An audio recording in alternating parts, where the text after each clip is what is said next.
Estamos de volta e antes da gente continuar aqui o nosso papo, né, sobre caráter, que tá super gostoso para você que ligou sua TV agora. Hoje a nossa discussão tá muito boa, né? É um tema até que polêmico. Bom, então antes da gente continuar, o Confiança, gente, Supermercado Confiança tem uma novidade fantástica para vocês e para mim também. Então confiram o vídeo para ficar sabendo. Conheça o Confiança Delivery, sua nova opção em compras online de Bauru e Marília. Acesse www.confiança.com.br e encontre um supermercado inteiro para você fazer suas compras. É rápido e fácil. Após fazer seu cadastro, uma única vez, você já pode fazer suas compras. Selecione os produtos que deseja. Escolha o cartão para pagamento. Agende o local e horário de entrega e receba tudo no conforto da sua casa. E não é só isso, você também encontra ofertas exclusivas e novidades. É possível criar sua lista de compras e encontrar sugestões de listas prontas, além de encontrar deliciosas receitas. Conheça o Confiança Delivery em www.confiança.com.br e tenha mais comodidade e facilidade no seu dia a dia. Confiança, presente na sua vida. E eu tô aqui, gente, também comprando. É super fácil, basta entrar no site. É tudo muito simples e prático. Então, essa é a nova novidade, né? Fantástica do Supermercado Confiança. E é muito bom, né, Ana? Sim, é praticidade, né? Na vida corrida, nossa. É muito legal, porque às vezes a gente tá em casa, a gente não consegue ir ao mercado e vai lá. E tem como você escolher todos os produtos, todas as marcas. Então, ó, parabéns aí ao Supermercado Confiança, que teve essa ideia maravilhosa pra... dá mais praticidade à nossa vida, que é tão corrida, né? É, com certeza. Bom, e voltando ao assunto, Ana, eu queria começar falando, a gente viu algumas coisas na internet, alguns filósofos que colocam lá algumas coisas, e lendo hoje, eu vi que tinha uma coisa assim, o bom caráter, né? Claro, que é o que a gente mais ouve falar, e tinha a falha de caráter e o mau caráter. Então, essa falha de caráter, eles colocam como, assim, uma atitude, né, que a gente toma, mas que, repetidamente, a gente começa a ver que aquilo não é legal e a gente para. É como uma falha, um erro. Sim. E, por sermos, né, seres humanos, é uma coisa, assim, extremamente normal. Já a falta de caráter, né, é quando você faz aquilo repetidamente, né, você comete certos erros e você prejudica pessoas por causa desses erros, mas você não para. Então, isso tem a ver mesmo? Pode ter a ver, sim, com a nossa personalidade, né? Então, se a gente for pensar, igual você coloca, o bom caráter, a falha de caráter e a falta do caráter. Então, a gente parte daquele princípio do que a gente estava pensando, que o caráter são características. Então, são boas características, algumas características ali que a gente dá uma escorregada e aí a gente olha para trás e fala, não foi legal o que eu fiz. Sim. E a gente tem essa consciência, essa tomada de consciência, reconhece e se propõe a mudar. E a outra que seria o mau caráter, que a gente tem alguns comportamentos nocivos e que a gente não quer mudar. Então, talvez, pensando, a gente pode estar falando sobre uma personalidade, né, mais estruturada, com bom caráter, até na falha de caráter, quando a gente escorrega, quem nunca escorregou, né, no caráter, né, quem nunca cometeu alguma coisa, assim, a todo momento a gente faz isso e a gente pode reconhecer. E aquelas pessoas que podem ter, sim, na sua base aí de sua personalidade, uma psicopatologia, né, como uma causa de um sintoma que é essa falta de caráter. Então, a falta de caráter, ela vai mostrando esses comportamentos mais prejudiciais, esses comportamentos nocivos, eles podem mostrar, talvez, lá na formação da pessoa, alguma dificuldade ali, de estrutura, de personalidade mesmo, né? E a gente entra mais para o campo da psicopatologia. Mas, assim, o que eu gosto de enfatizar e que eu quero enfatizar aqui é que nós somos seres em construção. A todo momento, a gente não vai chegar num nirvana. A gente está se construindo, a gente está se formando. Então, a gente tem a oportunidade, todos os dias, de rever as nossas atitudes. Fazer melhor. Exato, de rever os nossos conceitos, de rever as nossas verdades. Né? E a gente se abrir para o novo, se abrir para outras verdades, para outras coisas. Sim, até mesmo aquilo que a gente acha correto, né? Exatamente. A gente conseguir ver de outra maneira. Porque às vezes foi ensinado, Sim, né, Thaís? Talvez porque... não é o correto, não é Thaís, o que vai fazer bem para o outro. Não é. A gente pode entrar em vários. É que se a gente for entrando, a gente abre para outros programas, mas a gente pode entrar em vários, até em comportamentos na escola, agressivos de crianças, que talvez elas estão reproduzindo comportamentos que elas sofrem em casa. Sim. Sabe? Então a gente reproduz muito, a gente trabalha muito. Eu, na minha área, que é cognitivo-comportamental, a gente acredita muito na modelação de comportamento. Sabe assim, o papai e a mamãe é o espelho da criança. Exato. Entendeu? É modelação de comportamento. Sim. Então, se eu tenho um pai, se eu tenho uma mãe que já tem um prejuízo aí, uma falha de caráter, ou então uma falta de caráter, uma dificuldade no seu comportamento, né? Eles vão aprender.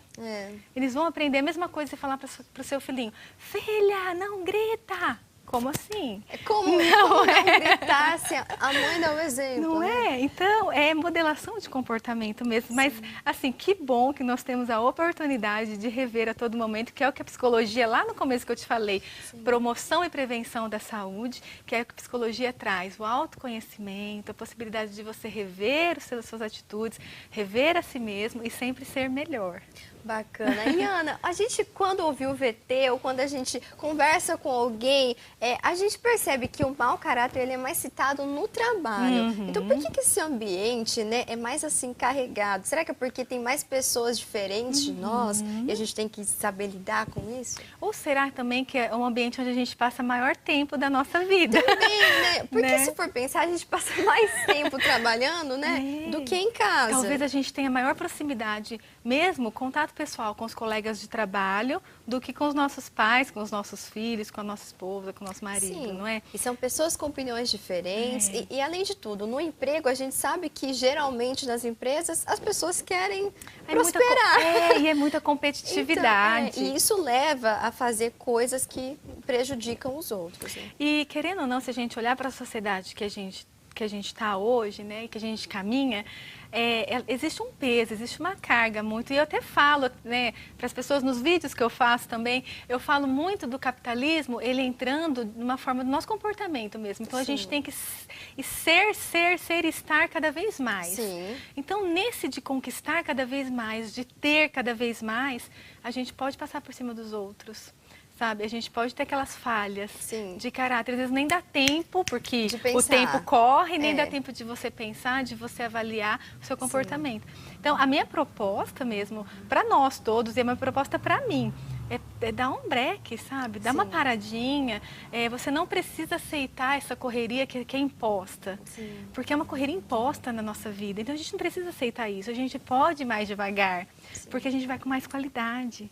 Então, no ambiente de trabalho, querendo ou não, às vezes você tá com o seu colega de trabalho fazendo a mesma função. Existe uma competitividade. Com certeza. Não é? Quando o seu chefe, né? Quando o seu líder, vamos falar assim, né? Que a gente espera que todo chefe seja um líder, né? Sim. Quando o seu líder chega e fala assim, nossa, fala pra mim, nossa, Ana, porque a Maria, nossa, você viu a Maria, como a Maria foi bem? Eu vou falar, não, o que a Maria tem que eu não tenho? Exato, aquilo já dá uma coisa assim, Por que ele não falou de mim? Não é? Causa uma certa inveja, né? E causa, assim, também um olhar para nós bastante destrutivo. Também, com certeza. Hoje, se a gente não tomar cuidado, Thaís, a gente se pega pensando de formas destrutivas em relação a nós mesmos. E aí entra o problema da depressão também, né? De diversas outras patologias e uma patologia que as pessoas tentam dar uma maquiada aí, que é a ansiedade. Sim. Né? A gente parte, sim, do princípio que todos nós somos ansiosos mediante o que a gente vive, Exato, né? Existe claro. a ansiedade normal, mas existe a ansiedade patológica, que te limita. Que é aquela até noturna, né? A pessoa não consegue nem dormir. Da síndrome do pensamento acelerado. A pessoa não consegue parar de pensar. Eu já ouvi uma pessoa falando pra mim, Ana, eu não consigo parar de pensar. Eu quero um botão para parar de pensar, né? Então traz prejuízo, o patológico traz prejuízo para a gente. Então talvez tudo que o pessoal falou no VT da questão do trabalho é porque a gente está mais tempo, porque é lá que a gente é pressionado, é lá que a gente tem que dar resultado. Então talvez sim as pessoas começam a se identificar dessa forma assim lá no trabalho mesmo. A questão da cobrança também no trabalho, tudo isso influencia, né? Influencia. E Ana, como que a gente caracteriza o mau caráter? Como que eu olho para a pessoa e falo, essa pessoa é mau caráter. Tem como a gente fazer isso? Difícil, né? Não, é complicado, porque já que é uma característica nossa, né, de cada pessoa, eu estaria meio que julgando essa pessoa, né? Nós temos características boas e nós temos pontos de melhoria. Legal. Né? A gente tem uns pontos ali que dá para tratar um pouquinho, né? Então a gente consegue falar com propriedade da gente. Né? Com certeza. Às vezes a gente também não tem uma autocrítica muito relevante, mas a gente consegue falar com propriedade da gente. Quando a gente passa o olhar para o outro, e agora falando mais de uma forma profissional, como psicóloga, a gente consegue identificar, é a mesma coisa se a gente fosse identificar a doença, o que é normal, diferença do patológico. Sim. Então, o que é doença? A doença é uma desarmonia, né, do nosso organismo. Então, o mau caráter, uma pessoa que tem comportamentos destrutivos, comportamentos nocivos, a gente consegue identificar quando isso está trazendo prejuízo. Quando essa pessoa quer passar na frente do outro, quando é uma coisa assim bem dolosa, sabe? Quando a pessoa, ela maquina isso. Por isso que pode ter alguma falhinha ali na personalidade, pode ter alguma coisa de base ali. Então, a gente consegue identificar como profissional comportamentos nocivos quando eles trazem prejuízo para a pessoa, porque não é só prejuízo para o outro, né? Prejuízo para a pessoa e prejuízo para o ambiente. Aí com a gente quem pode... ela convive, né? Exato. Aí a gente pode pensar, ó, vamos conversar sobre esse comportamento, é melhor você... Porque a pessoa, quando são comportamentos assim, ela não tem uma autocrítica. Sim, ela não consegue perceber aquilo que ela faz, né? Ou às vezes ela até percebe e a gente fala de uma outra personalidade mais manipuladora. Sim, sabe? Quando a gente dá uma maquiada nas coisas, isso também é uma questão de patologia. Então, quando a gente vai falar de um mau caráter, a gente pode pensar em patologia. Bom, bacana. E a gente conversa mais um pouquinho sobre isso no nosso próximo bloco. Não saia daí.